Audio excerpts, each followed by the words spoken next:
Happy Halloween. From the Internet Says It's True. Welcome to the Internet Says It's True, where every week we learn something that sounds made up but is really true. Part of the WCBE podcast experience. My name is Michael Kent. This is episode 165. Welcome back. It's Halloween, so for this week I'm doing a special Super Rewind episode, which is going to be a compilation or a digest of sorts of several of our spookier episodes. And when I put this together, I realized I haven't done too many episodes that would be considered spooky, but here are 5 of them. And this is just going to be the story only, no quiz section this week, so stay tuned for the next new episode for the latest Yap Yap with Me and a Friend segment. And I was actually working on a new episode for this week, but then I was on the road touring. I got word that we've got some family medical issues, 3 separate family members in the hospital right now, all unrelated, but some of them are pretty serious, so I could use your good thoughts and vibes while we try to get everyone healthy. Back in podcast land, we got a nice new review. Check this out. And by the way, leaving a review on the Apple Podcast app is one of the best ways to help support this show. So if you're an avid listener and you want to give back but don't want to join the Patreon, you can go and support me by leaving a 5-star review with a comment, like this one from username Saint Relic. Quote, Michael Kent is quick, witty, and a creative storyteller. You'll learn, laugh, think, and likely be the most interesting person at parties after listening. End quote. Thank you so much for that, Saint Relic. I appreciate the amazing compliment, and leaving those reviews definitely helps other people find us when they're looking for a new show to listen to. If you want to go above and beyond, you can become a Tiziter for as little as $1 a month and get access to all the stuff there. I am once again asking for your financial support. That's at patreon.com/Michael Kent. So just type patreon.com/my name. And, for that, you get stickers, access to ad-free episodes, videos of me talking to the guests every week, and more. That's patreon.com/Michael Kent. So with all that said, you know what time it is. Get on with it. Yes, get on with it. This first story was originally released as a bonus episode. And here it is, a story from right here in Columbus, Ohio. As many of you know, one of my newest hobbies is wildlife photography, particularly bird photography. I was at a birding spot looking for a great horned owl, and this particular female owl hangs out in a tall pine tree in Green Lawn Cemetery here in Columbus. You wouldn't find the owl and the tree unless someone told you about it, because it's a few hundred yards away from the nest, like 3 sections over. So there I am, crouching on the ground so I can get a perfect shot of this mama owl. She was sleeping, but every once in a while she'd open her eyes, so it was a game of what direction her head would be looking at that point, and me contorting my body to get the right position where there wasn't a branch or pine needles in front of her face. Then I happened to look down, and I noticed a gravestone with coins on it. It was the only one around with anything on it. I had walked through the Jewish section of the cemetery to get there, and it's common for those memorials to have stones or shells or toys placed on them, but not in this section. The only time I had seen coins placed on a grave was when I visited famous graves, like I stumbled upon the grave of Robert Frost once when I was in Vermont, or when I visited the grave of Dred Scott in St. Louis. They were covered with coins from visitors, just people saying I was here and I'm visiting this notable grave. So my brain is thinking this must be someone notable. I know that Green Lawn Cemetery has a lot of notable people in it, but I wouldn't recognize most of their names. This headstone read, James Howard, 1879 to 1930. So naturally, I took a photo and I looked it up. James Howard, Green Lawn Cemetery. What I found is shocking. Executed February 28 by electric chair at the Ohio Penitentiary. Here's the story. James Howard Snook graduated from the Ohio State University in 1908. I got my hands on a copy of the Macchio, or Macchio, which is like the Ohio State yearbook from 1908, and Snook's senior quote was, "His friends they are many, his foes, are there any?" He was a founding member of the Alpha Psi fraternity at Ohio State and was on the pistol team. In fact, he was so good with a pistol, he went on, after getting his veterinary degree, to be on the United States Olympic pistol team and won 2 gold medals in Antwerp in 1920. He worked as faculty of the veterinarian school at Cornell for a short time, but settled down back in Columbus, Ohio. He was a professor at Ohio State's veterinary school and an accomplished equine surgeon. He invented a very famous tool called the snook hook. It was basically a little steel tool that aided in spaying animals, and it's still in use today. As far as his personal life, he was a quiet man. Not many of his colleagues knew him all that well. He had a devoted wife, Helen, and a child, a young daughter. In the summer of 1926, Snook was 45, and he met a 22-year-old medical student, Theora Hicks. Snook was head of the department and a licensed veterinarian, and she was an attractive young woman who studied under him and worked in the veterinary building as a stenographer. The two held occasional conversations that developed into a friendship, and eventually, Snook gave Hicks a ride to her dorm room at Mack Hall. This led to more rides home and developed into longer rides into the Columbus countryside. They'd go for joy rides, have picnics, and he would take her shooting, which she took a liking to. He even bought her her own pistol. Her dorm room had previously been broken into, so having this Remington Derringer pistol helped ease her mind. They'd go to the New York Central shooting range on Fisher Road in Columbus to practice. Within 3 weeks, the two began a sexual relationship. She was more sexually advanced than Snook and often reminded him of this fact, telling him he should study up to be with her. And she meant that literally. She gave him sex books to study.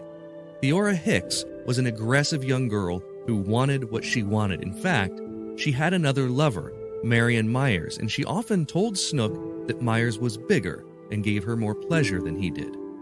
They started renting a small apartment on Hubbard Avenue to meet up for their affair. And while it was a complete secret to Snook's wife, it was apparently a well-known secret among the Ohio State Veterinary Department. As the affair went on, Snook's work started to suffer. He was smitten by the young student and started exhibiting erratic behavior just to be with her. She was a wild girl. She was demanding of his time and would demand he try things with her like drugs that she would force him to steal from the vet school pharmacy. She was a sadomasochist and dominated Snook, asking him to be aggressive with her. This all culminated on the night of July 13th, 1929, and we'll continue there in just a minute. Let's get back to the story now. So we're in the summer of 1929. James Howard Snook and Theora Hicks had been carrying on a secret affair for 3 years. It was hot and heavy, mostly a physical relationship. She hadn't been seen for a few days.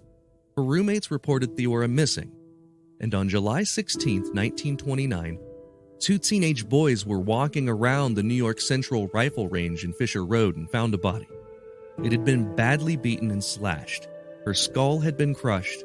Her throat was cut. Well, it turned out the body was Theora Hicks. At first, the police looked to Marion Myers, who had been known to be Hicks's boyfriend. Well, he was quickly released because he hadn't dated Hicks in over a year.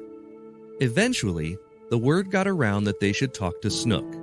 Of course, he denied everything. Now, this was before Miranda rights, and after 19 hours of questioning, eventually the city prosecutor smacked Snook in the face, and he started confessing to everything, every detail. Everything we know about this case, we know because of the court proceedings. Now, this court case was one of the most notable of the time because of the insane amount of graphic detail that was reported, both about the murder and about their sexual relationship. Here's what reportedly happened. On the night of July 13th, the 2 lovers were looking for a place to sneak away to. Snook suggested they go to the Scioto Country Club. Theora Hicks didn't want to go there because people might hear them having sex. She said, "I would like to go someplace further where I can scream." He thought of the rifle range where he had taken her to go shooting. It was secluded and out of the way, so the 2 of them tried to have sex in Snook's small car at the rifle range, but he was unable to perform. Snook's words were, quote, "It was unsatisfactory for both of us," end quote. Snook was running out of time and needed to return home to his family that night. He had plans to take his family to his mother's house for the weekend. According to Snook, Hicks heard this and spun into a jealous rage. Now, it's important to remember, this is Snook's testimony about what happened, and it's just disgustingly full of him blaming his victim. Sadly, we don't have Hicks's version of the story because she's dead. So Snook said Hicks yelled at him and said, "Damn your mother, I don't care about your mother. Damn Mrs. Snook." I'm going to kill her and get her out of the way. So she's talking about Helen here, James's wife. He then said she threatened not only his wife, but his young daughter, and to kill him too. Here's his testimony of what Hicks said. So this is him talking. She said, "You have got to help me out." She grabbed open my trousers and went down on me, and she didn't do it very nicely, and she bit me and got hold of my privates and pulled so hard I simply could not stand it. I got hold of something out of this kit in the back seat of the car and hit her with it. I finally got her loose, very nearly twisted her arm off, and she sat up there a little bit and said, "Damn you, I will kill you too." She grabbed her purse and slid out of the car. I was in so much pain, and when I tried to straighten up, all at once it flashed through my mind that she was getting out, and I knew if she got out, she would shoot me. I hit her once, I hit her again, and she slid right out on the ground, and I followed her out. I got up behind her and hit her head once more with the hammer, and she went down and hit her head against the running board of the car, and that is all I can remember of hitting her. That's the end of the quote. So that's all from the court transcript. But he then claimed he didn't remember killing her or cutting her. The cut across her carotid artery was so precise that only someone knowledgeable in anatomy could have done it. Besides that, they had actually found quite a bit of evidence on Snook. At his home, they found a ball-peen hammer and a pocket knife, both splattered with Hicks's blood. He had washed his car out the day after the murder, but they still found blood and bloody clothes in the car. His wife couldn't account for his whereabouts on the evening of July 13th. The jury deliberated for, about 28 minutes and found him guilty. On August 14th of 1929, he was sentenced to death and was executed by the electric chair on February 28, 1930. He was buried in sort of a secret way. His wife and daughter were obviously ashamed of what he had done, so much so they dropped his last name. And if you would visit Green Lawn Cemetery and ask for the information of James Snook, the cemetery office would find the following on a small burial record card. Snook, James H., number 68204, cause of death, legal electrocution. Then, in a handwritten note scribbled on top of the card, do not give out location. And that's why if you visit Green Lawn Cemetery and go to section 87 and happen to find plot number 243, you'll find a stone that is purposely vague, a stone that was carved without a last name to prevent people from finding it. It simply says James Howard, 1879 to 1930.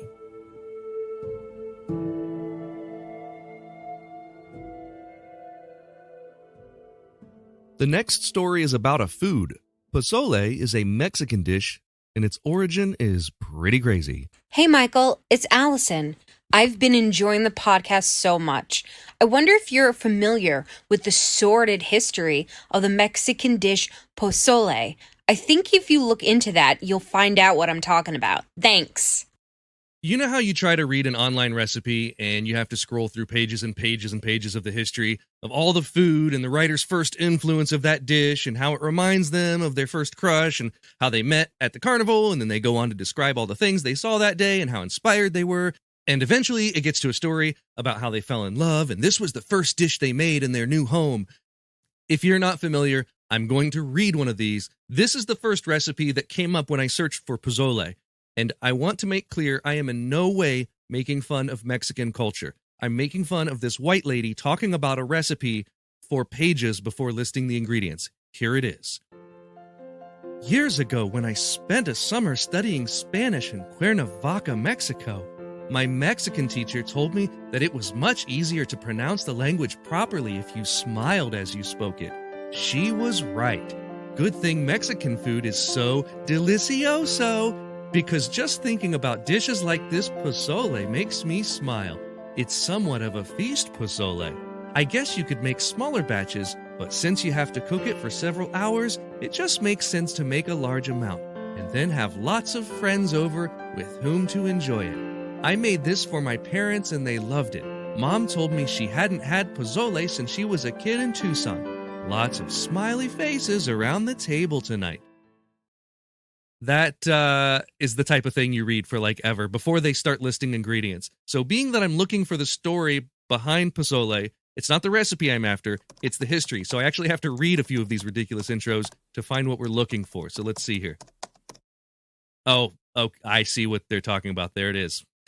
Okay, strap in. This one is nuts. First, let's talk about pozole. Pozole is a traditional Mexican stew. Some people call it a soup, but I would refer to it as a stew with the basic ingredients of hominy and pork or beef with chiles, garlic, radishes, avocado, salsa, or limes, then topped with shredded lettuce or cabbage and chopped onions. It's a very popular dish with a long and rich history in Mexico. Hominy is just corn, but prepared in a special way. The white field corn kernels are dried, then soaked in a solution with lye or slaked lime to break down the cell walls and soften the corn. After that, it's thoroughly cleaned and dried again. It looks sort of like a white, expanded, blown-up version of a kernel of corn. So hominy is the base grain of pozole, and it's cooked for hours in this stew of ingredients, chili peppers or a puree of chili peppers, and other ingredients to give it its unique spicy flavor. It's most commonly either red, green, or white, depending on the style and the region it's served in. It's a dish that's common at special events like New Year's Eve, Mexican Independence Day, birthdays, and other holidays. It's a warm dish perfect for a cold day, and it's got a really crazy backstory. For this next part of the episode, we're going to switch gears and move to a time and era from a long time ago. We're going to talk about the pre-Columbian Mesoamerican time and a people known as the Aztecs. So this was in the area we now know as the central and northern part of Mexico in the 14th, 15th, and 16th century, all the way up until the Spanish conquered Mexico and the Aztecs in 1521. They were believed to have started as a nomadic people, hunters and gatherers whose name came from the name of their home, Aztlan, said in their language, which was Nahuatl. Many Spanish words have their origin in Nahuatl and were then adopted by the Spanish after their invasion of the area. Words like chili, avocado, peyote, and chocolate all started as Nahuatl words from the Aztecs.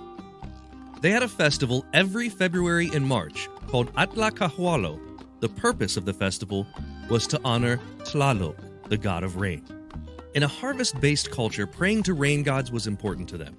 Then once the food would be harvested, they would have a feast called, okay, give me a second with this one, Tlaxipea-Hualashti, and there was a lot of symbolism with this feast. Religious symbolism in foods is seen throughout history and throughout every major religion. For Catholics, there's of course the Eucharist, where the wine represents the blood of Jesus. And yes, I realize that if one believes in transubstantiation that this isn't symbolic, it's literal, but I digress. Did you know the shape of pretzels is supposed to represent a child's arms folded in prayer? Baklava is supposed to be made with 33 layers of dough representing the 33 layers of Jesus' life.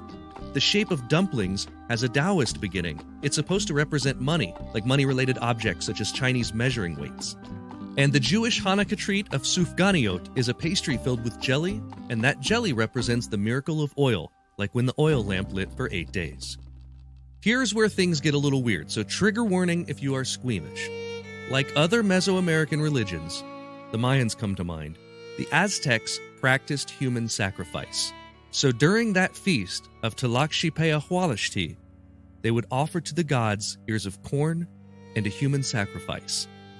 40 days prior to the sacrifice, a person would be chosen, often a prisoner from an enemy party which had been captured. Pieces of human flesh were carved and consumed. The heart was offered to the gods, and the rest of the body would be put into a ceremonial pot of pozole. When you read something like this, you have to be very careful because we know that gruesome stories like this one have been used throughout time to denigrate peoples. For example, an Islamic preacher on the Temple Mount in 2015 made the false and inflammatory statement that Jews cooked children's blood into their Passover bread. There are sometimes cultural feuds and prejudices that create harmful lies about culture. So as a white person, I wanted to be very careful about this story. But it is 100% true according to Mexico's National Institute of Anthropology and History. It's also referenced in a 16th century book called General History of The Things of New Spain, written by Fray Bernardino de Sahagún. It's worth noting that when the Spanish conquered the Aztecs, they outlawed the practice of cannibalism. In his book, Sahagún writes that they began using pork in the meal because of its similar taste to human flesh. Now, it's also important to say here that this wasn't how pozole was eaten all the time in Aztec culture. It was reserved for ceremonial times. Not that that makes it any better that they're eating people, but it wasn't all the time. When it wasn't a ceremony, the meat in the pozole was typically provided by a rodent called the tepes quintle, which we would now call a paca. It looks kind of like a miniature combination of a guinea pig, a deer, and a pig. So, non-ceremony, they're eating pozole with paca. Special occasion, they're eating pozole with people. So next time you enjoy a nice ham steak or a steaming bowl of pozole, you've got something to think about and an interesting story to tell your friends. Ready to take your videos and podcasts to the next level? Use real music from real artists in your content. As a content creator myself, and let's face it, most of us are in some way content creators these days, I'm always struggling to figure out a way to use music in my videos and podcasts without wanting to get my stuff taken down because of copyright claims. There are a few ways you can go about it, but I found this really great site, Thematic. When you go to Thematic, you can get access to free creative assets, sound effects, and copyright-free music in exchange for promotion. It's a really great deal, and it's super easy to use. You can sign up for free at hellothematic.com. You should check this out. It's actually pretty cool. Avoid copyright claims and keep 100% of your ad revenue with our claim-free experience. Songs are instantly matched to your content themes, saving creators valuable time searching for, the music that's just right. So once again, check it out for yourself. Go to hellothematic.com or just use the deals link in the show notes. There was a time that humans used 100% organic products as healing balms and moisturizers for their skin. Well, I've partnered with an awesome company that wants to get back to those times. Fatco sells organic and responsibly made tallow-based skincare products. For centuries, humans used tallow in skin moisturizers and healing balms, but unfortunately, the topical application of these fats seemed to stop around the same time that animal fats stopped being considered part of a healthy diet. A lot of modern skincare products do more harm than good by stripping your skin of its natural oils. Let's change that. You can try them out now at fatco.com and get 15% off your order by using my promo code INTERNET. Go to theinternetsaysitstrue.com/deals for the link. If you love listening to this podcast every week and you want to show your support, that would mean a great deal to me. You can do that by becoming a Patreon member. We've got members at all levels, whether you want to pledge $1 a month or $10 a month. Just think about the value that you receive from this show. And if you like the histories and the stories that you learn about or the jokes that you hear, and if you think that they're worth it, consider signing up. For that, you get every episode ad-free and a week early, access to bonuses like the unedited videos of the guest appearances, and 20% off all merchandise. You can sign up today at patreon.com/Michael Kent. That's patreon.com/Michael Kent. When you think of Halloween, you might think of stuff like mummies and vampires. And fortunately, we've done stories about both mummies and vampires. Our next two stories are both about mummies. First up, a story about some of the weird stuff we used to do with them. Hey Michael, it's Rob. I recently learned that people in England used to eat mummies. It is imperative that you get to the bottom of this. Does the internet say it's true? That is a great question, Rob, and thank you for the call. As I said, this one is gross, but I find it super interesting. I spent the week learning about it. Let's get into it. There's an 1815 painting by Martin Drolling that hangs in the Louvre. It's an interior painting of two women and a child sitting in the light of an open window. The women are sewing, and a child is on the tiled floor playing. The painting, called Interior of a Kitchen, is filled with dull earth tones, browns, and reds, and one of the notable colors in this painting is called mummy brown. It's a particular shade of brown that was very desirable at the time and very difficult to come by, because it wasn't just the color of mummies, it was made from mummies. Mummy brown had a certain transparency and shine to it that was popular for depicting windows and shadows, and it was sold all the way up until 1930. The pigment used ground flesh of actual mummies mixed with other chemicals to create a paint that was known to all artists of the time. In addition to mummy brown, it's even rumored that Drawling used the blood from the hearts of monarchs to create some of the red hues in the painting, but that fact is disputed. Today we're mostly going to talk about mummies and why there aren't more of them.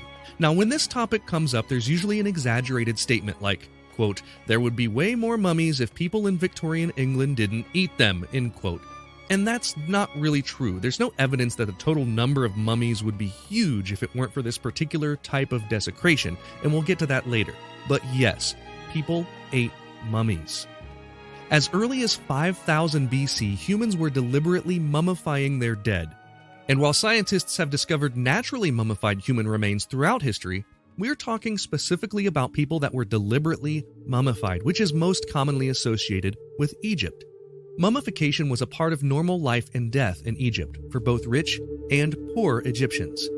And there's something about the way that people were mummified that was interesting to scientists and doctors in Victorian England. The flesh of the mummies was dark, almost black. Put a pin in that and we'll come back to it in a minute. A little backstory. Ancient scholars and medicine men used a substance called bitumen to treat a whole assortment of ailments and to protect plants from insects, and used it as bookbinding. It was a dark, sappy, tar-like substance that formed in the Middle East from decayed plants and animals. In Persia, it was known as mumia, from the word mum, meaning wax, and they referred to this bitumen tar as mumia when they used it for medicinal purposes. Even Pliny the Elder, the famous Roman author and naturalist, mentions using bitumen to treat coughs and dysentery. Scientists later discovered that there is indeed some antimicrobial properties to bitumen, and it contains sulfur, which is a biocidal agent. So it makes sense that when preserved Egyptian remains were discovered and appeared to be covered in this dark, waxy substance, they believed it to be bitumen. And because bitumen was known as mumia, that's where we get the word mummies. Now, there's some dispute as to whether any of the flesh of the mummies actually contained any bitumen. Some of it may have been, especially earlier mummies, but not all of it. Most of the waxy black surface of mummified flesh was just the result of the mummification process and wasn't bitumen at all. Well, just like any natural resource, naturally occurring bitumen from the ground was becoming more and more rare. And even if they were mistaken, the people who found these mummies had found a possible newfound source. It was around this same time that the actual definition of mumia began to change to include not only naturally occurring decayed material, but that taken of a preserved body. I think it's probably easy to see at this point where this is going. Along with heroin for cough syrup, tobacco for headaches, and mercury for STDs, people started to believe that eating small bits of ground mummy flesh could be beneficial to their health. It was a very strange and disconnected form of what's known as medical cannibalism. There was a time when King Charles II of England sipped what he called, quote, the King's Drops, and it was his own personal tincture that was made up of ground human skull suspended in alcohol. In the 1600s, a scientist named Thomas Willis believed that if you ground up a human skull and mixed it with chocolate, you could cure apoplexy. In Germany, doctors used human fat soaked in bandages to treat wounds. Can you imagine that? Using someone else's fat for your health? I'll be back with more after a quick break. Hey, if you're listening on Patreon, this is the ad-free version, and I don't want you to miss out on the joke I just made, which was cutting to the Fatco ad, which are animal fat-based products. Okay, that's all. Let's get back to the story. In Victorian England, consuming blood and tinctures made from ground human bone were up to date with the science and the beliefs of the time. It wasn't considered some sort of strange medicine. It's interesting to think about the fact that at this very same time, Protestants were persecuting Catholics for their belief in transubstantiation, and they thought it was outrageous that Catholics believed that they were drinking the blood and eating the flesh of Jesus. And here at the same time, people were consuming blood, fat, skull, and flesh of the dead for their health. Some of the health benefits that they believed consuming mummy powder would provide was vitality, protection against illness of the liver and spleen, curing paralysis, and the list goes on and on. It was like a snake oil of the time. So where did these mummies come from? Gentlemen, you're hired. We're sending you to bring back the mummy of King Rootin' Tootin'. You leave immediately for Cairo. Say, I got an uncle in Cairo. He's a chiropractor. Well, it turns out the mummy trade was big business. English, Spanish, French, and Germans began working in the mummy importing and exporting business. Sometimes they'd buy and sell complete bodies. Sometimes it would just be fragmented pieces of mummified flesh. But as soon as this business arose, that meant that Egyptian tombs were also raided. Some were raided and stolen for display as oddities in museums, but many were raided and ground into powder for medicine and paint. Now, there's this idea that we would have a ton more mummies if the Victorians didn't eat them, and I've seen that argued, but I've also seen it argued that it's not necessarily true. Dr. Sarah Parsak is an Egyptologist and author, and she says in a Twitter thread, quote, "Mummies are not rare because people ate them. A, mummies are found all the time. See all media of mummies found. B, mummies were used for paint plus as medicine in the 19th century, but there is a huge mythology around them. Countless mummies were lost to unethical mummy wrappings and were used as fertilizer. How many mummies were used for mumia? We cannot quantify. Only a small percentage of mummies lost compared to other reasons. Also, if mummies are so rare, how come my colleagues and I keep finding them?" End quote. And then she added a TLDR. Mummies are cool, but learn about them from experts. And I have to say, I am a comedy magician who does a podcast. I'm not an expert, but I did read about this all week, so you don't have to. The practice of using mummies for medicine led to something even more sinister: the selling of fake mummies. People began robbing graves and selling corpses as Egyptian mummies. After all, mummies themselves were an extremely limited resource. Eventually, science proved that there was little benefit to the practice, medically speaking, of consuming mumia powder. So it's partially true. It's true enough to tell people. So if you're ever asked by a child why there aren't mummies anymore, you can look them in the eye and say with a serious face, "It's because we ate them." Our next story is about one mummy in particular. It's another Ohio-based story, Eugene the Mummy. For the last several years of his life, Jeremy Bentham carried a set of glass eyes in his pocket everywhere he went. Bentham was an English philosopher, and he's widely regarded as the father of modern utilitarianism. His ethical theories about morality and happiness are still studied today. But Bentham had a bizarre notion about how his body should be treated after his death. He wanted to be dissected for science and then put on permanent display forever. And the glass eyes in his pocket were for that very reason, to give the mummified and stuffed version of Bentham the look of being alive. In practice, it did not go as planned. Bentham's head was the only part of his body that was preserved, and it went horribly wrong. So in an attempt to comply with the philosopher's wishes, his bones were posed into a sitting posture, adorned with his clothing, and a wax head was placed on top.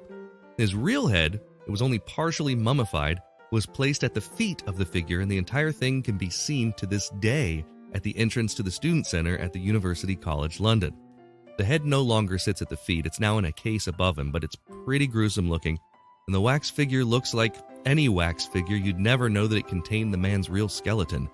It's a strange case of the corpse of a human being displayed according to their wishes. But in Oklahoma in 1911, Elmer McCurdy was another story. 3 Osage County sheriff's deputies, along with a small posse of other men, had cornered McCurdy in a hay shed. He'd been accused of a train robbery. McCurdy was a known criminal and lifelong alcoholic. He set out to rob a train that was carrying $400,000 in cash. When he and his men stopped the train, that's when they learned it was the wrong train. There was hardly any money on the train they robbed, so they stole some whiskey and $46. And when the men cornered McCurdy in the shed, he'd been up all night drinking the whiskey he stole and coughing from his tuberculosis. McCurdy began firing a gun at the men, and they returned fire, killing him. McCurdy's body was taken to the local funeral parlor, where his body went unclaimed. It seemed he had no next of kin, and back then, when the body went unclaimed, they embalmed it with an arsenic-based preservative that kept the body preserved for much longer than usual, and that's what Undertaker Joseph Johnson did. Then he decided to dress it in street clothes, put a rifle in its hands, and put it on display in the back of his funeral home. He charged a nickel for people to come and peer at, quote, The Oklahoma Outlaw, the bandit who wouldn't give up. Johnson displayed the body and charged people to see it for the next 5 years or so, until two men claiming to be McCurdy's brothers showed up to take the body and bring it to California for burial. That was a lie. The two men really worked for a traveling carnival and promptly put McCurdy's body on display in their traveling sideshow tent. They billed it as the outlaw who would never be captured alive. My guess is that they did not tell the onlookers that the man they were looking at had only stolen $46. McCurdy stayed with the Pattersons, that sideshow, until 1922, and was then sold to a traveling museum of crime.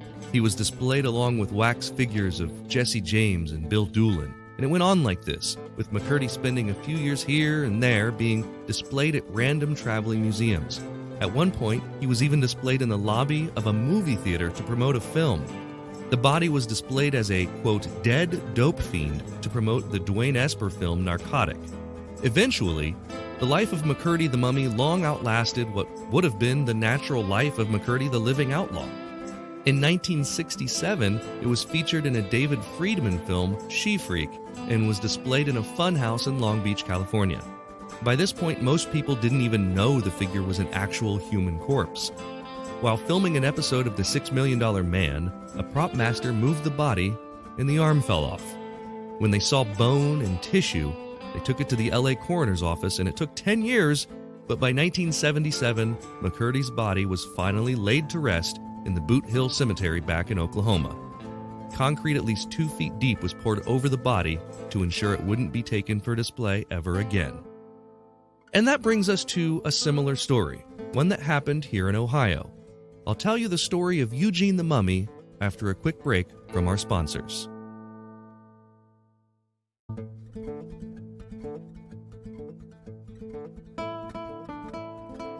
I'm going to preface the story of Eugene the Mummy with a disclaimer. This is an unsolved mystery, so if you're the kind of person who needs your stories to be wrapped up with a tidy little bow and a nice button on the end, I apologize in advance. That said, it's still an unbelievable story. A corpse that now rests in a simple grave in the town cemetery. If you visit the town cemetery in Sabina, Ohio, there's a grave that's often visited as a roadside attraction. It reads, Eugene, found dead 1928, buried 1964. Like the story of Elmer McCurdy, the corpse was left unburied for decades. So back in 1928, the body of an unknown black man was found on the side of the road. The story was that he was coming to Sabina looking for work, but he never made it. He had died of natural causes. When authorities went to identify the man, they had trouble. He carried no ID, no names anywhere on him. All he had was $1.40 and a small slip of paper that read 1118 Yale Avenue. The police thought this was a clue to the man's home, so they went to the address, which existed in Cincinnati. It was a vacant lot. Now, apparently a man named Eugene lived near that lot, so they began referring to the deceased as Eugene, while the real Eugene just kept on living. Townspeople had claimed to have seen the man walking around the day before. They said he looked ill. While the story of the outlaw in Oklahoma was one of exploitation, for Eugene, the story is more about the desire to identify the mystery man. Littleton Funeral Home in Sabina received the body of the man and they embalmed it like normal, but they didn't know who to contact to claim it, so they put it out in an open shed near a bus stop behind the funeral home for people to see. Eugene was dressed and laid out on a couch for display. And if you remember back to the episode we did about the most kissed girl in the world in France, you may remember that it was a common thing in the old days to put a body on display when it was unidentified. So today that would be a super weird thing to do. We might just see an artist drawing of the face and they'd put it on the news. But back then, people didn't think twice about walking by this shed and seeing a dead body lying on a couch. Littleton really wanted someone to come claim the body, and no one did. 30 days came and went, and the funeral home was still displaying Eugene's body. Instead of being disgusted at the sight, the town came to think of Eugene as sort of a macabre mascot. Months went by, and Eugene was still on display. Then years. Eugene's embalming had now mummified him, and everyone in Sabina and surrounding cities knew about Eugene. Our final story for today is all about vampires. Over Ohio to see the mummy man of Sabina. And all the while, the man was never identified. Newspapers and television ran stories. No one claimed to know him. Occasionally, Eugene was the subject of pranks by local teens. They'd steal the body and take it to various places around town. Police would find the body and then call Littleton to come retrieve it, and this went on for 36 years. Finally, in 1964, one of those pranks led to the end of Eugene's posthumous career as a tourist attraction. Students at The Ohio State University in Columbus woke up to see a mummified man dressed in a sharp suit lying on one of the benches on High Street near campus. The story of Eugene by this point was pretty well known around Ohio, so authorities called Littleton Funeral Home in Sabina, an hour away, and asked if they were missing their mummified man. Turns out they were. It was after this, and believe it or not, it wasn't the first time Eugene had been brought to Ohio State for a prank, that the owner of the Littleton Funeral Home decided it was time to finally put Eugene to rest. They held a simple ceremony, and while Eugene had been a public figure in the town for decades, no one knew him in life, and not many people attended his memorial. He was buried without fanfare in the small Sabina cemetery. His tombstone is a simple stone flat to the ground under a tree. Eugene, found dead 1929, buried 1964. It was later corrected to read found dead 1928. And if you don't know this story, if you've never heard it, you'd never know it was there. Besides maybe noticing that gravestone is often covered with coins from people who have heard the story and made the pilgrimage to Sabina just to pay homage. 94 years later, no one has ever claimed to know the man that turned up missing. And at this point, it's likely that no one ever will. But to the people of Sabina, Ohio, his legend will live on forever. The internet says it's true.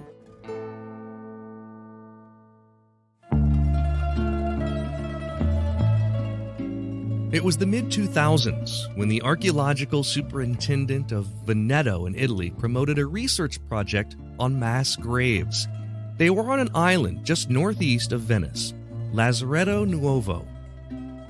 A few years ago, Jack White had an album and a song called Lazaretto, and I remember Googling it then. It's a word for an annexed area for isolating undesirables. In the ages of plagues, it was necessary for people to be quarantined to these islands, but they used them for criminals and those deemed to be insane. Lazaretto Nuovo was the second Lazaretto in Venice. It literally means new Lazaretto, as opposed to Lazaretto Vecchio, meaning old Lazaretto, an older and much smaller island that housed plague victims in the 1400s. Lazaretto Nuovo was a larger island, around 22 acres of land. It was established in 1468 when the Venetian Senate decided there needed to be more space to quarantine those affected by plague, and the old Lazaretto wasn't big enough. It remained as a health quarantine until the 1700s, when it started being used as a military fortification to protect the Venice Lagoon.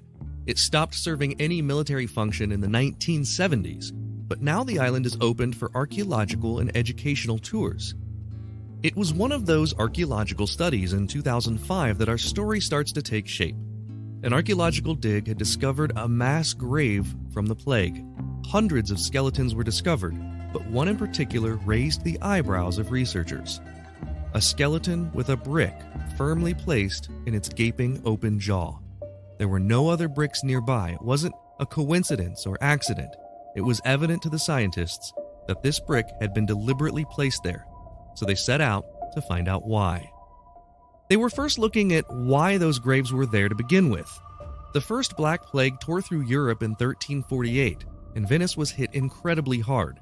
They responded with these two lazarettos, the old one in 1423 and the new one in 1468. The new lazaretto also acted as a quarantine station for people coming to Venice from the sea. They could be checked for symptoms of the plague there before being allowed to come into the city. There were two additional plagues that hit Venice, one in 1576 and one in 1630. Most of the people who were sent to the island with plague never left. That helps to understand the mass grave, but not the body with the brick in its mouth. By measuring the bones, they could tell that the person was a woman who most likely died in her 60s. The researchers started looking around at burial practices around the world from that time period, and that's where we find out about the Shroud Eaters.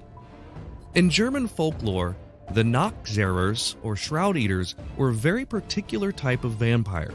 They're a little different than the normal vampire we hear about. They don't become a vampire from being bitten or scratched by one, and they don't spread their vampirism to other people. But it's related to communicable disease. The first person to die from a plague is said to become a Shroud Eater. They were called that because they would begin by eating their own burial shroud. Then the Shroud Eater would feed on their own body. Finally, their loved ones and family members would become weak or die as the Shroud Eater was feeding on their life force from the grave. I found a couple other sources that said Shroud Eaters were created when a death occurred from suicide or by accident. The brick in the mouth was a practice that was put into place to prevent the person from eating their shroud. In the case of the body recovered in Venice, it's believed that the body was not initially buried this way, but exhumed and reburied with the brick. The likely explanation for this is when the body was uncovered, it was seen that the burial shroud had a hole around the mouth area and was assumed to have started to eat the burial shroud, and thus deemed to be one of these vampires. Another thing that would have clued them toward vampire is that parts of the body were thought to have continued to grow, like fingernails. The brick in the mouth would, of course, prevent the body from eating more of the shroud and would protect other people from losing their life force. Of course, all of this sounds pretty crazy, but there's a logical explanation for much of it. And we'll talk about that after a few words from our sponsors. So what's the truth about this vexing Vampires of Venice story? Well, we know that the body with the brick in the mouth was definitely uncovered. We know that that's true. And most accounts point to the brick not being there by accident, though some theories do state that it could have happened when dirt was being moved around on the island. I mean, this is an island that's been purposed and repurposed so many times. Lots of buildings were built and demolished through the years. Most seem to think that the vampire story is the likely explanation for the brick. Of course, there's no evidence that anything like a vampire exists, but the folklore and the ancient beliefs are very true. There's an ancient book, De Mascatione Moratorium in Tumulius from 1728. I'm sure I just butchered the pronunciation, but it translates to On the Chewing of the Dead in Their Tombs. It's quite literally a scientifically worded dissertation by Michael Remft of Germany about this phenomenon of shroud eaters. We know that science evolves and improves with time, and before we knew how bodies decompose, it would make sense that when a body was dug up, the mouth would be the place that would show signs of decomposition, which would then affect the burial shroud in that area.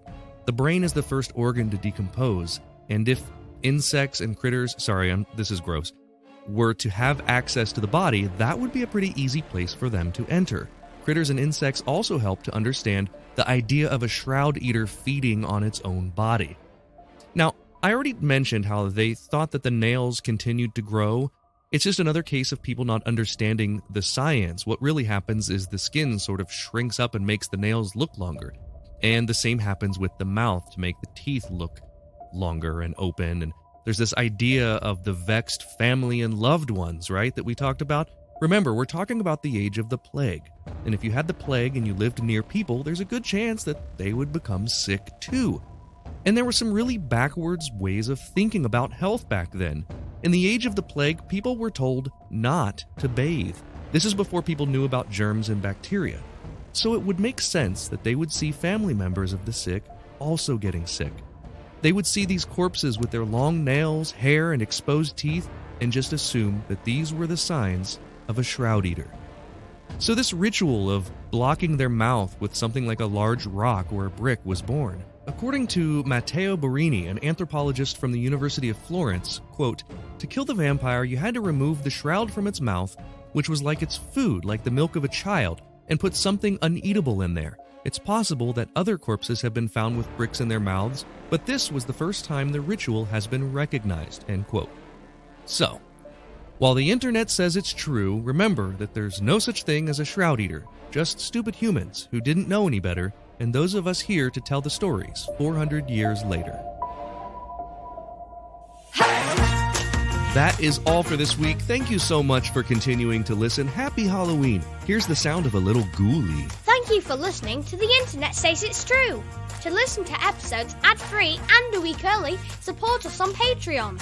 You can do that at patreon.com/Michael Kent. If you learned something just now that you didn't already know, go to the Apple Podcast app and leave us a review with 5 stars and a few words. That helps us a ton, because that's how the algorithm works. I don't know what an algorithm is, but just do it! See you next week for a brand new episode of The Internet Says It's True! The Internet Says It's True would like to thank the Patreon subscribers whose monthly contributions help to make this show possible. Sean Brown, Joshua Endress, Dallas Ray, Bryce Swanson, Eugene Anderson, Jim and Joanne Martin, Mitch and Andrew Joseph Kemplin, and the show's official emperor, Kick Track. The show is written and produced by me, Michael Kent. The theme song is by Finite Music Forge, and all audio clips in this episode are used for education and commentary and used under Fair Use Title 17 U.S.C. Section 107. You can listen to past episodes by searching for The Internet Says It's True wherever you get your podcasts, and you can see bonus content at patreon.com/Michael Kent.